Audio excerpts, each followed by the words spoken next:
So now please give a warm welcome to our speaker today, David Levin. Thank you very much. Thank you. So good afternoon, everybody. Just to help me a little bit, I'd love to just ask you a couple of questions as we kick off so I get a feel for where the audience has come from. Could I say that those of you who are anybody from the engineering school here?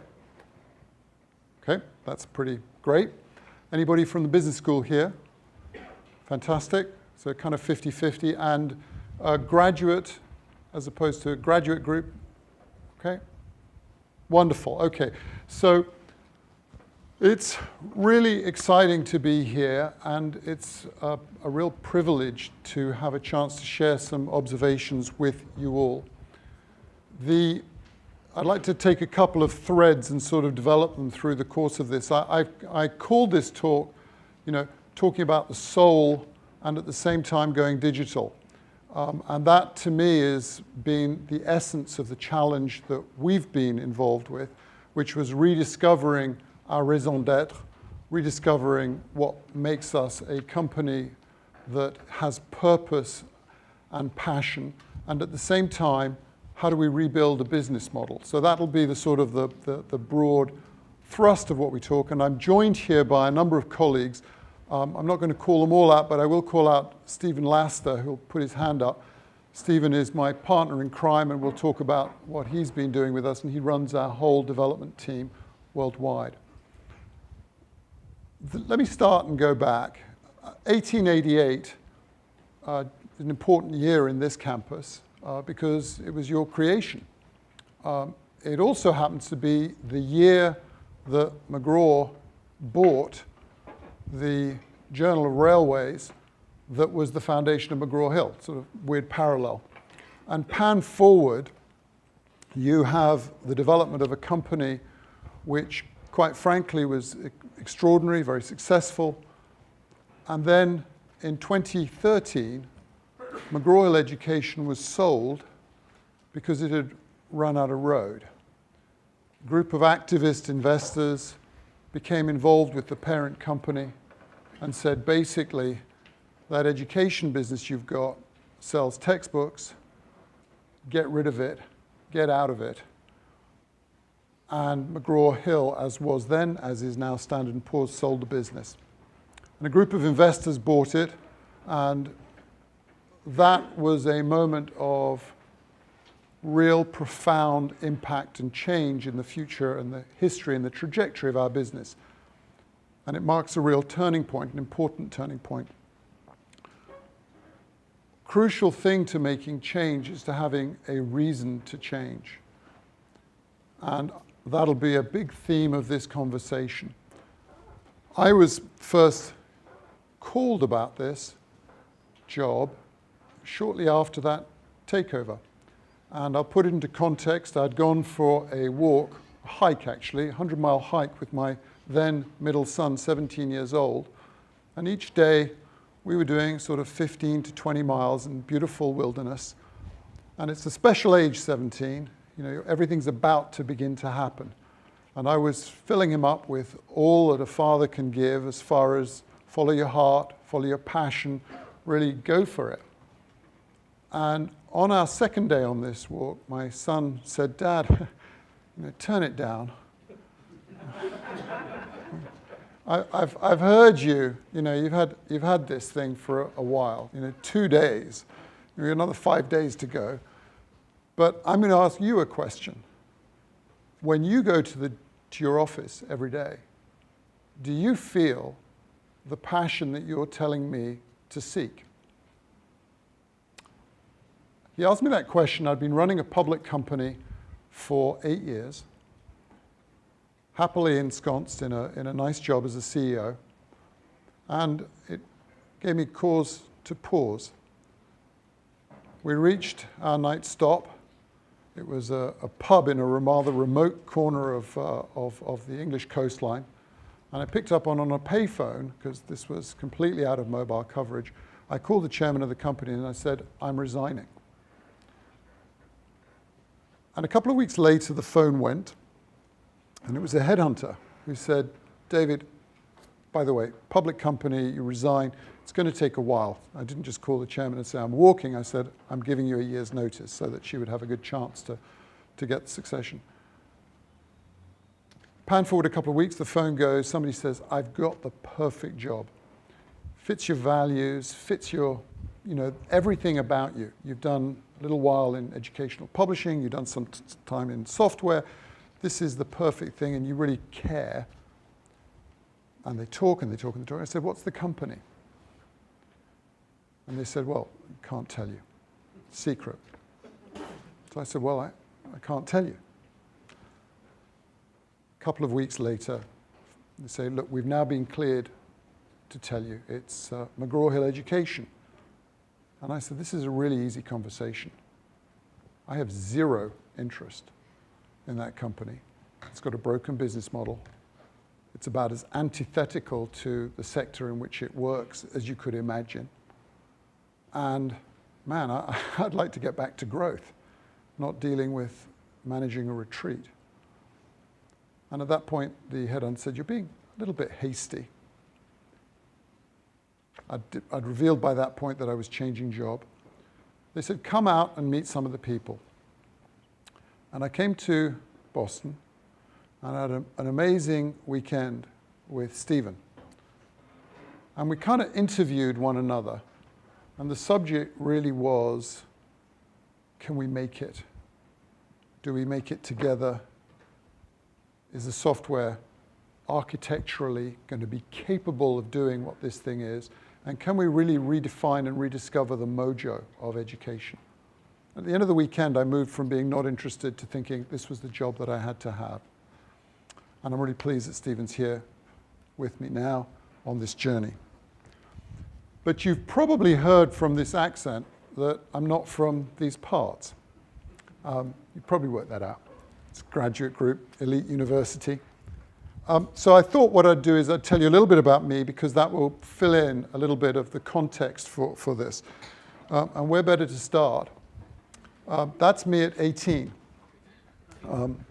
I came from a family which was in Southern Africa, very political family, became refugees, immigrants to the UK in 1960, first to what is now Zimbabwe, but then up to the UK. And when I came of age, 18, I was so intent on showing that I had nothing to do where I came from and that I had everything to do with where I was, that I just signed up and joined the British Army.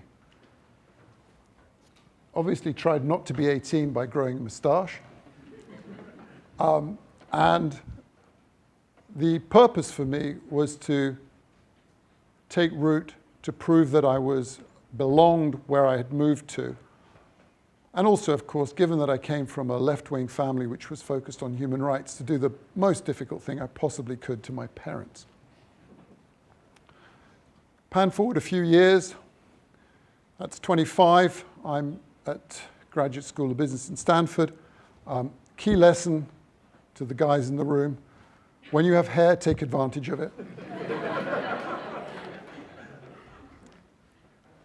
So I come from this background which was committed, passionate about making a difference, really believed in rights, really believed deeply in the opportunity to make an impact in the world, and on the back of that, forged a career looking at times in companies for things which were changing. And at Symbian, we sat upon the crest of the mobile era. In fact, when I first joined Symbian, mobile coverage here was virtually non-existent.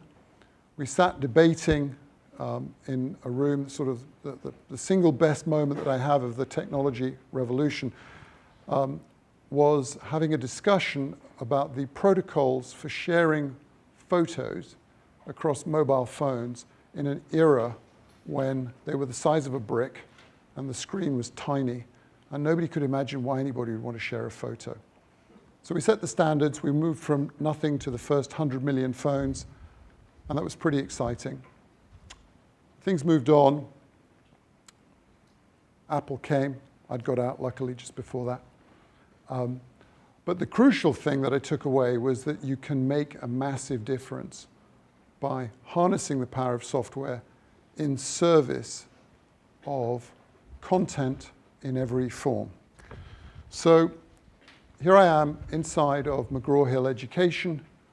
We have a company which is sort of wondering where it's going. All that it knows is its core skill is the production of content, which everybody around us confidently asserts is of less and less value every year. It's not true, by the way, but it's the common assertion. And the question was, how do you restart and reset and get the engine going again? And there were three real things to sort of sit back and think about. You know, obviously, what are you going to do about strategy? What does that mean? And that's particularly relevant if you're in a company which has been sold by its parent. I mean, you know, Mum and Dad sold me. It doesn't feel good, does it? It doesn't feel that you're sort of on the winning edge of things at that point. So we sat there and we thought, how are we going to do that? How are we going to look at our culture? Because strategy is trumped every day of the week by culture. And how are we going to create the kind of culture which is going to be able to sustain the strategy that we want? And then the third thing is, how are we going to execute? Well, it's tough. When you don't know exactly where you're going, people start to make predictions. Anybody seen the guy at the top right? He's a really interesting guy in terms of part of small sort of minutiae of business history. William Preece. He ran the British Post Office at the time. In 1876, shortly after the discovery or the first implementation of the phone, he proudly announced that there was no possible reason for anybody to want a telephone because there were a lot of messenger boys. That's William. You know, Thomas Watson, often quoted as saying that the world market for computers was 4, and that's kind of interesting. And then, of course, here in Atlanta, you can't not mention AT&T. I've actually seen the apocryphal McKinsey study, which led them to exit the mobile business, which was fundamental on the basis that the world market for mobile phones was 900,000 units and could never be more because the costs could never possibly sustain something different. And by the way, that's not that much larger than when we were discussing what the mobile phone, what the picture on a mobile phone would be. And somebody did actually ask us, well, what use would a picture be that was that big? So when you're setting about making a strategy from new, your questions are difficult because you sort of sit down and say, well, where are we going? And how do we know what it is that we're going to find? So we went about this in a different way.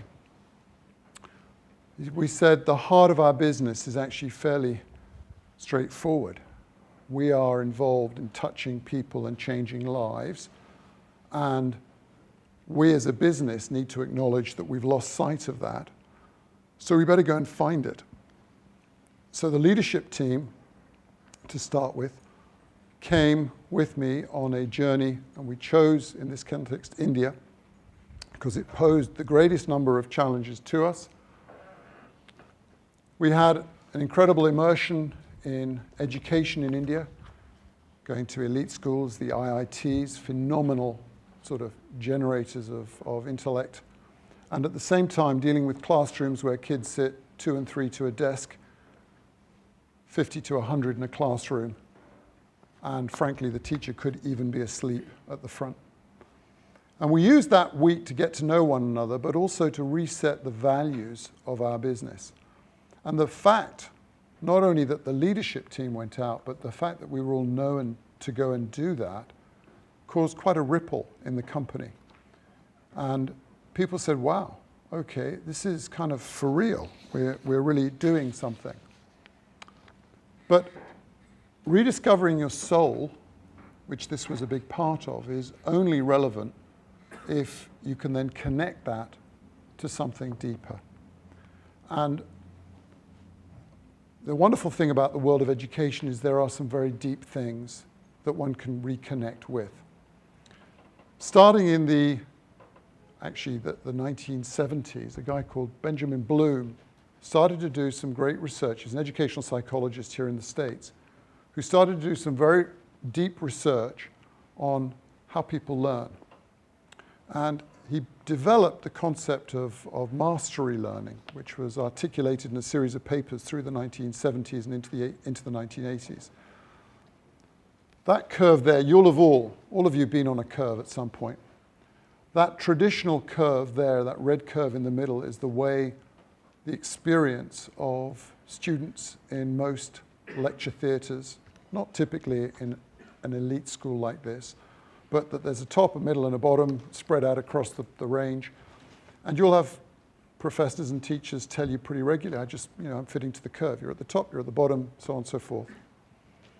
What Bloom showed was that if you could intervene with those students and ensure that they didn't progress to lesson 2, however long it took, until they really knew lesson 1, you got the first effect, which was he called the first sigma. You moved everybody's grade up, on average, 1. And that middle curve was mastery education. And interesting, it's the same group of students, by the way. You've just shifted them all. And then he said, look, and if we could afford it, we'd go for one-to-one tutorials, and we'd get another whole sigma. In other words, the whole distribution would move up. The same student would get 2 sigmas better than in the first instance. So we set about thinking about how we would redefine our company on the basis that could we plug into this powerful effect, this 1 sigma effect? Could we become a part of delivering the answer that education is crying out for, which is improved results, measurable results, and a way of really supporting and changing lives? And I talk to you here, you're all en route to graduate. Those of you who choose not to are perhaps going to be a Bill Gates or do something unusual of that nature. But I was in a community college in Illinois the other day with a graduation rate of 17%, 17, not 70, 17. And frankly, the ability to intervene is huge. And if you catch somebody who is there on the curve and you move them to there, you make a massive difference in lives. So when we started to think about who we were and what could we be, we had something really special to work with. And so we set about building a team and technology who would harness that and who'd really think about how we could put to good effect all the value in our content by creating effectively a set of interventions around the content, creating effectively a data layer. And the data layer would interact with each student and would produce 3 incredible outputs. The first output, obviously, to the student, right? You're doing well, you're not doing well. Direct, real-time feedback of, you know this, you don't know this. Or maybe you know this and you're not confident that you know it, and you should be confident. Or on the other side, you're a bit overconfident. You need to really sit down and do your work. All those variables coming back to the individual. And the second string would be to the second most important person in the room after the student, from the student's perspective, their instructor. How can you help an instructor who is facing a big room like this make a difference to each life? So Zvi, here in the front, Professor Galil, just used a wonderful phrase with me and said, when he was describing a room like this, he said, from the 3rd row, everybody is online, right? Well, how'd you do it? You're sitting on stage, you're trying to interact, how'd you do it? Well, suddenly, if you get direct data on individuals, you can intervene. And amazingly, just the other day, I saw a wonderful example of this at Harper College, just outside of Chicago. I was at the first day of class. You're all familiar with that feeling. There's a math group going through their work, and lo and behold, it's 20 minutes into the class, and we're at the back kind of watching what's going on, and the prof says, there's something amazing happening here. Everybody's progressing as I expect, but this one student has done a ton of work before, and the system shows that, keeps getting things right, but very, very slowly. And I just don't know how it could be, and it's a big section. We stayed. At breakfast the next day, he said, I made an incredible discovery. The data told me I needed to have a conversation with that student. I had a conversation with that student. He's actually from Peru. He basically doesn't speak English. So no wonder he's struggling with the questions, but once he's framed the question, he's going to get it right. In Harper, he started in freshman algebra on day 1. On day 3, he's in calculus. The effect of that, you can imagine in terms of a life, because that young individual was going to slog through a semester. They passed, they're inevitably going to pass, but the question is wasting all of that money. It's a community college, it's a tough environment. The chances of getting a great outcome in life profoundly impacted. So focused instruction. And then the third, kind of unexpected to us, because when you make changes, you don't realize quite how you're going to change your own business, was agile authoring. And if you come from our business, we're all familiar with the ugly parts of the publishing model, make editorial changes, generate sales. It's a sort of ugly thing. Suddenly we're in a world where we can make editorial changes because they improve outcomes, and we can demonstrate that, and we can justify that. So that's pretty exciting.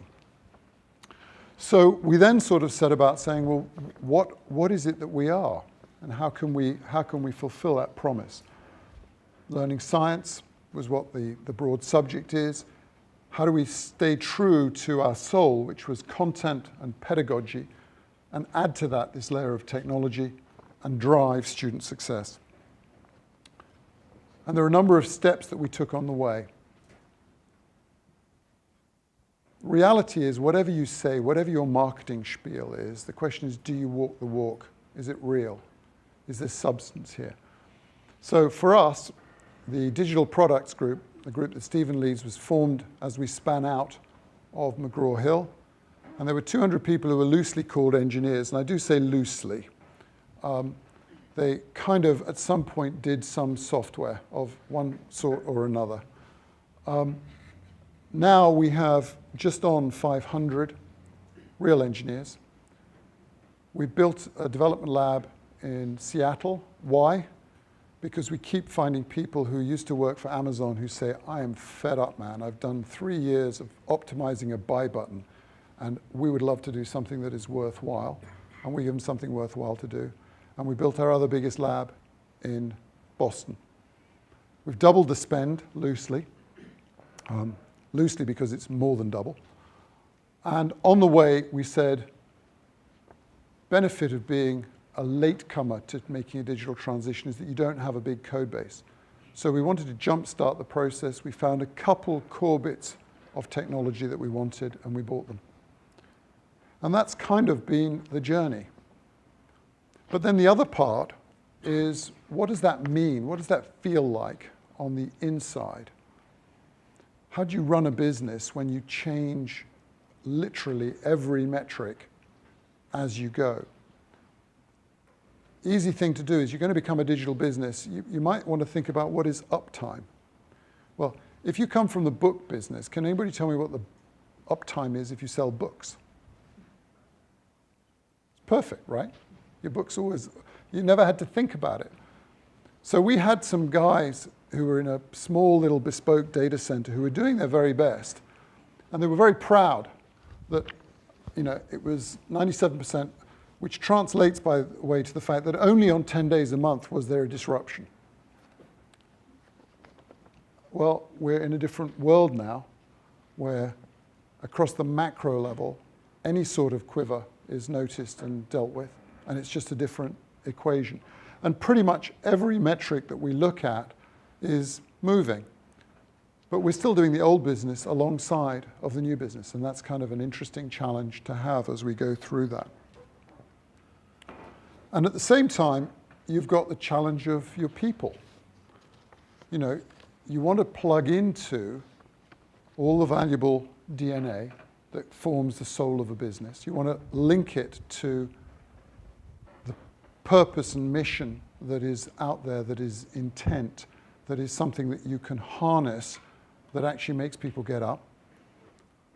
And by the way, I've never met anybody outside of a private equity firm who, when they wake up in the morning, says, I want to drive EPS. Right? Nobody gets up saying, I want to drive EPS. People get up saying, I want to make a difference. People get up saying, I want to achieve something. I want to contribute something. Sure, people want to make money. But outside of a tiny, narrow range of occupations, people's goal and purpose is to achieve. So we set about creating and echoing the experience of our team into the business.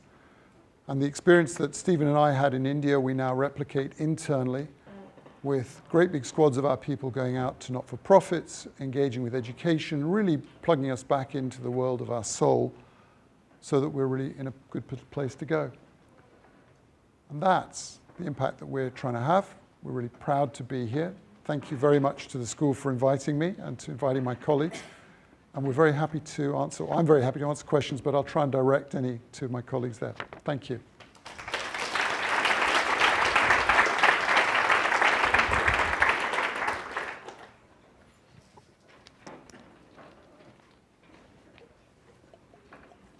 David, I have a question to start off then. So you talked about the transformative experience with your leadership team going off to India and some insights gleaned from that.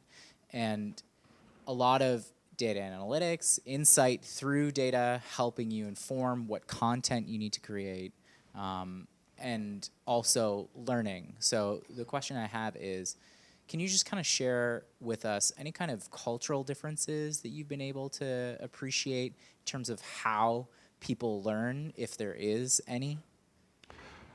You mean people internally or people externally?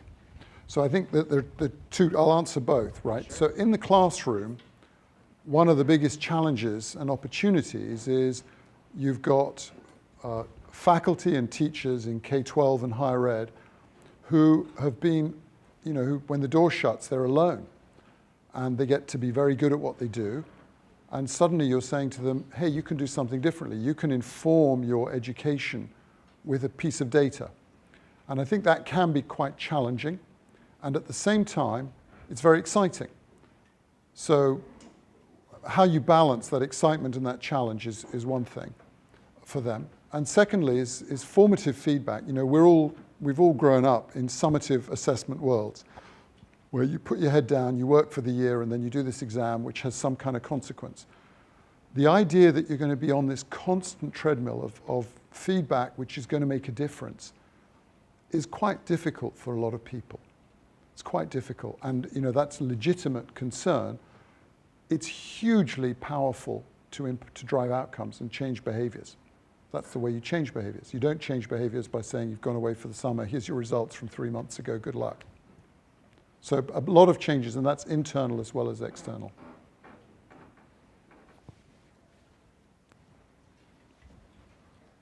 Hello, I'm Joshua Hale, and I'm actually an MBA student here, but I used to be a teacher for the past 2 years. And one thing that I was wondering was, as a teacher, you don't have very much feedback on how well you are teaching. Unfortunately, a lot of my colleagues never hear, oh, you teach this well or you teach this poorly. Do you find yourself ever providing feedback for professional development for teachers with that data and using that assessment in that regards?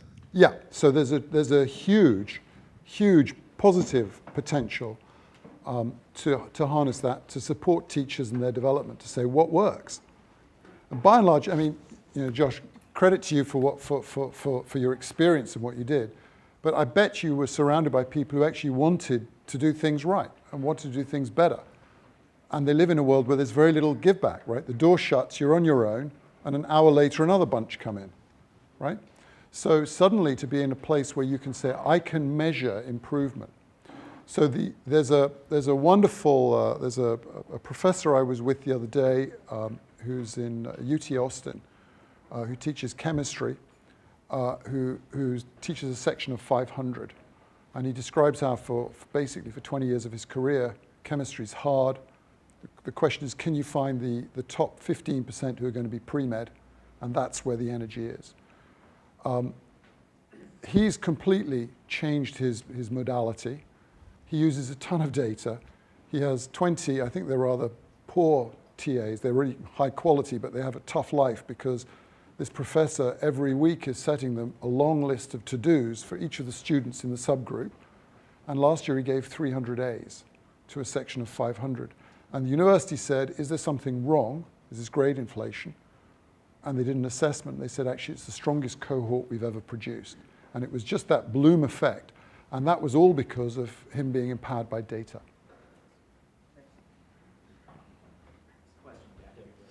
David, thanks for coming to Georgia Tech today. I actually have a question about your business model. You're clearly going through a transition, but I presume that you're still selling textbooks. Is that right? So at this point, what percentage of your business is textbook-based versus content that's being delivered digitally?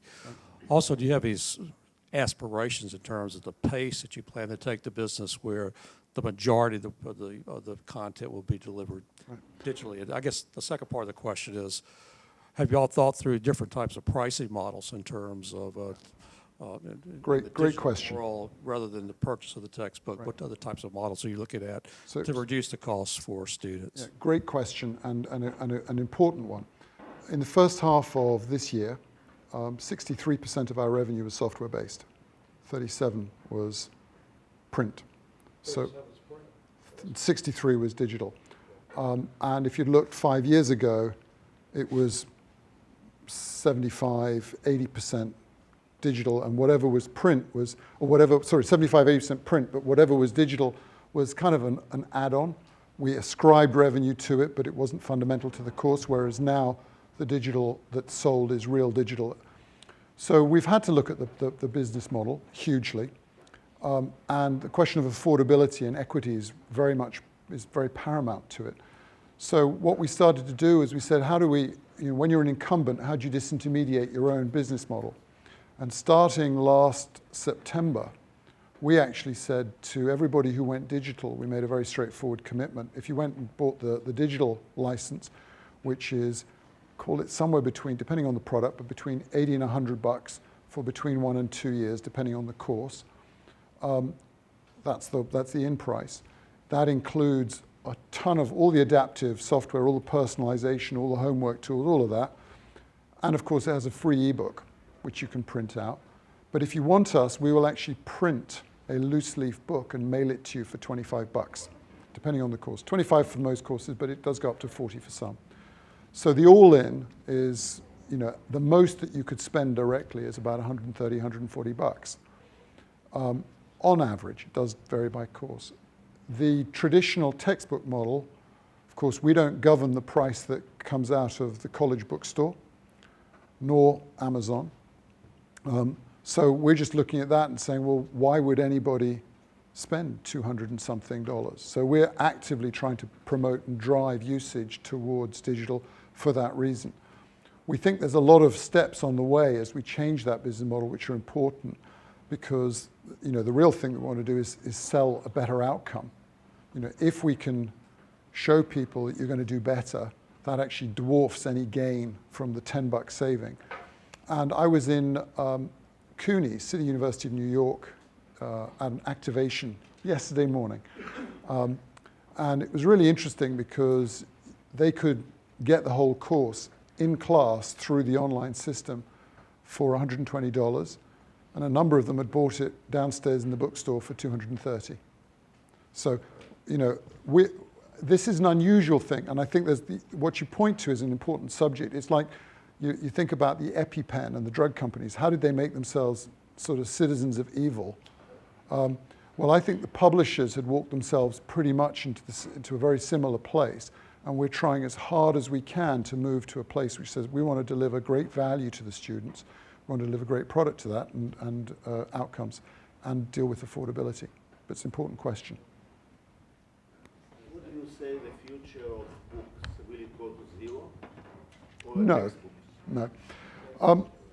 No, I don't think it's going to go to zero, because I think the in a small graduate class where you're very intimate, the ability to, the value of creating the software to create the interactivity goes away because your class is 6, so why would you? So I think that is very secure. It's hard for me to imagine freshman economics, you know, these giant rooms that you see, or freshman biology having print. It's just, I struggle to see why that would be the case, because we know we can get a better result, we know we can do it more cheaply, we know we can do it better for the professor and better for the student, so that's the future. It's just as you move down from those giant sections to the smaller and smaller cohorts. And I guess the flip is, as you go online, suddenly the ability of the software to, you know, actually help on an online course target individual students, even though they're online, in real time and say, you need help. No book can do that. So I think the role of the book is much more defined. It's not going to go away in education. Early on, you suggested that your value proposition is improved student outcomes, improved learning, move the curve distribution off to the right. Now that you're into this for 4 or 5 years, what evidence do you have that, in fact, that is an outcome, and have you considered making that be one of your key performance indicators? Yeah, so we've got, it's a great question. The challenge of, you know, I'm not going to, with a group of educators, the challenge of educational research is complicated, you know, to get all of that going. We've got various things working for us. The oldest of the software programs is actually in math, and there we have peer-reviewed studies coming out demonstrating actually better than a 1 sigma effect. And that's, so we're very confident about that. In some cases, we felt confident enough that we'll actually do pay for results. So we've actually got a course running in Arizona State University. They've got a thing called the Global Freshman Academy, which is a 4-credit, full ASU credit, delivered online. And the math program there is ours. And we don't get paid unless the student chooses to pay us at the end when they get their credits. So it's at quite a deep level, it is a KPI. But I hope that's not the universal model. It's an interesting trial for us. We'll see what happens on a MOOC, because actually very few people seem to want the credit as yet. But we'll see. Hi, so my name is Leia. I have a question just about the cultural change that you spoke a little bit about when you had a huge increase in the amount of engineers that you guys hired. So I'm curious, with the transition from paper to online, so the engineers has increased, but how else has the culture as far as like employees gone, and with educators in your system and that kind of thing? It's a complex subject. So, you know, we've created a social software in the business which is very active and vibrant. We're trying to create a very diverse context for our business. We're about 63% female as an organization. But of course, if you hire 500 engineers in a relatively short period of time, you're overwhelmingly white and Asian male, the new cohort. So we've gone to great lengths, and we're going to great lengths to try and promote diversity in the engineering teams. As far as the conduct, the dialogue, look, it's some very simple things. You know, Stephen, when Stephen had his first meeting with the then owner or the then chairman of the company, people vetted what you wore before you saw the chairman, right? I made a point that the first day I came in, I was in jeans in the office. It's a trivial point. It's just the echoes cascade out. So the style has become much more informal. We're trying to get to a place where there's a lot of very frank, honest, straightforward feedback. We have these people doing these wonderful experiences where they're out meeting and engaging and really using a language which is not traditional. We talk about soul, we talk about the way people feel and how you're engaging in class, which is really important. So I'd say, all CEOs would love to say I came in, I waved a wand, and 2 years later the culture was different. It's not like that. Things change over time, but I feel that we're really in a very progressive, positive place. It's coming to a better and better place, but the journey is a continuous one. David, we have a few more. So there's one over there. This is Ashok Goel from the College of Computing. One thing that happens often when the student is interacting with software to help learn is that the student is interacting only with the software. And the sort of social interaction can suffer sometimes. Whereas social interaction is also very important for the learning process to occur, because that's where the interpersonal skills sometimes come from. Have you seen this trend? Yeah. And if you have seen it, what steps can one take to make sure that those interpersonal skills and intrapersonal skills are also getting attention and not just the cognitive skills through software? Great. Ashok, I completely agree. I mean, learning is social. So we would, there are people out there, and sometimes, by the way, we have teachers who say they're frightened of this technology because it's going to, we're trying to create robot teachers, we're trying to remove them. On the contrary, this is very much more about, it's in a funny way, it's less about the software and more about the data. So if you can, in the ordinary course of study, you can say there are different tasks to be done. If you make use of classroom time, which is social time, in a social way, and so great flipped classrooms are very interactive, lots of group work happening, and then you use the software to do, let me call it the donkey work, the outside work, just check that you've really learned this. So, I was in this starter French class the other day. There is no point coming in unless you've learned the basic grammar and basic vocabulary. The same is true of fundamentals of writing code. There's just, don't come and talk to me, actually do a little bit of work. If you've done that, then the data is so powerful to the instructor to say, I can diagnose your problem before it's manifest. And again, I'd look at a wonderful, talented group of students like this, where graduation isn't the question, right? The question is all the other richness that you're going to get out of the education. That's one question. When you look at a room, which is the average in this country, across all 2-year schools, 70% fail to graduate in 3. And across all 4-year schools, between, call it 40%, 40 to 45% fail to graduate. So you've really got a different problem. And sometimes I feel that the discussion is all about how does it impact the narrow elite, rather than saying we've got a real problem in this country, which is that huge numbers of people are falling by the wayside. And we don't need to compromise social learning. And we need to empower teachers and have them very much at the heart.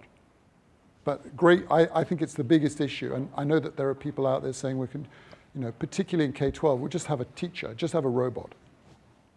I don't think so. Thanks for coming, Mr. Levin. It's kind of funny, you actually just answered a significant portion of my question, but being new to college in the first couple of years here, we still have had experience, or like heavy experience in the K through 12 space. And especially in high school, we were exposed to the idea that flipped classrooms are becoming the trend and that teachers really, really want them. Is that somewhere that McGraw-Hill is actually heavily pursuing, and how far away in the future is that? In K-12,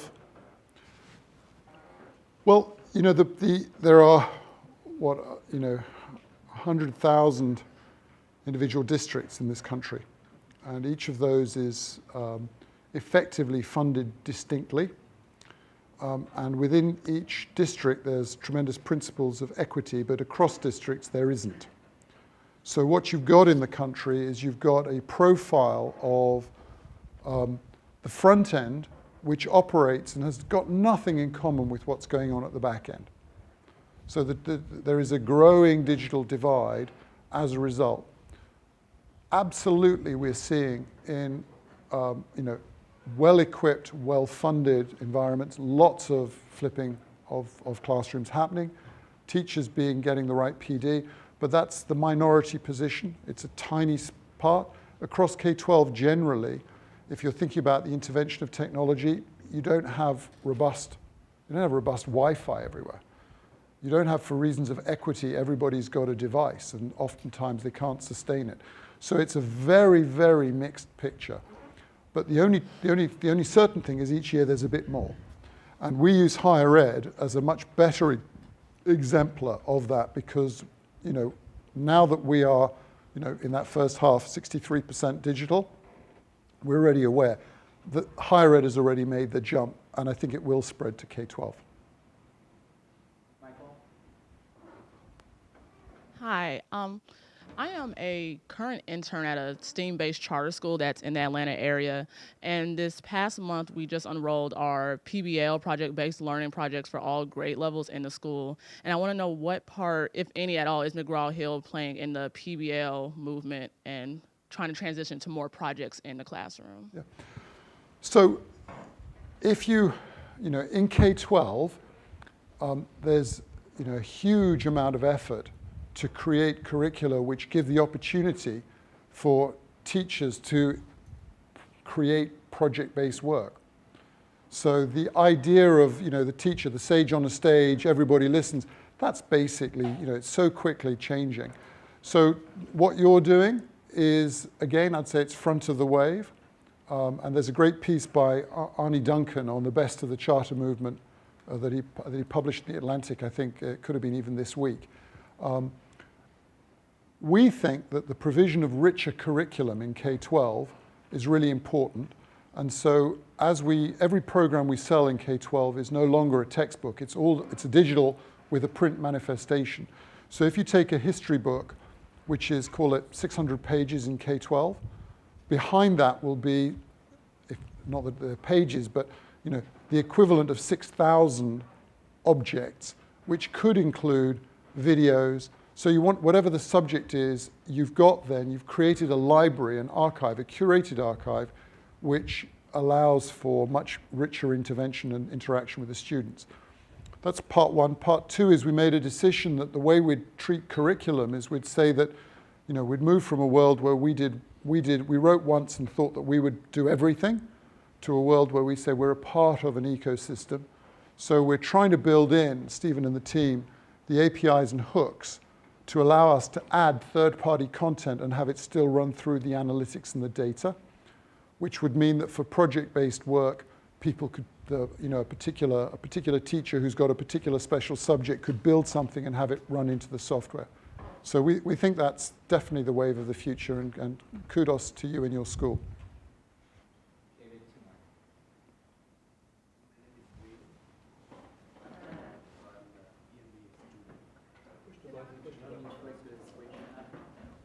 My name is Venom, so I'm the EMBA student.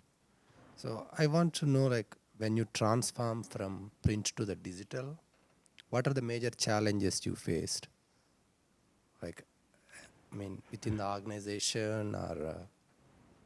Right, everything. Everything. So the challenge is, I've got 4 colleagues on your right who one of them doesn't have hair, 2 are gray, and 1's still got his color. I think that's a reflection, is literally every metric that you used to run. So if you've got a business, from the front end, we used to be totally dependent on the relationship with the bookstore. Suddenly, we've got a situation where the bookstore is really still important to us, but at the same time, frankly, the relationship with the Amazon cloud is what's doing capacity balancing. And you suddenly work out that, if you're going to uptime, every minute is not equal, right? So a minute between midnight and 1 a.m. on Sunday nights is a time that we cannot have the system go down, whereas a minute at lunchtime on Wednesdays, nobody's going to notice. It's just, so there's so many variables which change. If you're moving an existing business, we often talk about it in the sense of changing the wheels on a car while it's driving, because you're having to run the old business and do something new at the same time, which is great fun, rather challenging, but quite, there's just every variable changes. I'd love to say it's just a few, but it's every variable. And a lot of people changed. It's very tough for people who've done one thing for 10, 15 years to suddenly say, well, we're going to do this. Not straightforward. How much is ADA, Americans with Disabilities, Universal Design, being integrated into these new technologies? I know you could go to print. Can you go to Braille? Can you go to voice? And is this going to disrupt the businesses that do those things for non-accessible books? Absolutely. Accessibility is one of the great opportunities and one of the great technical challenges. So we spend a huge amount of time trying to work out what constitutes accessibility, and at times, there's a struggle because people say, well, we had a situation the other day where at a different college somebody was talking about, well, I'm a graphic designer. How do I deal with visually impaired people who want to study graphic design at one end? And there's lots of things that you come up and you do, but the short answer is, in the design philosophies and principles, one of the things that is a cornerstone is everything that has to come out has to work on the basis of being accessible. And it's a tremendous opportunity for us. David, thank you so much for coming to Georgia Tech. We really appreciate it.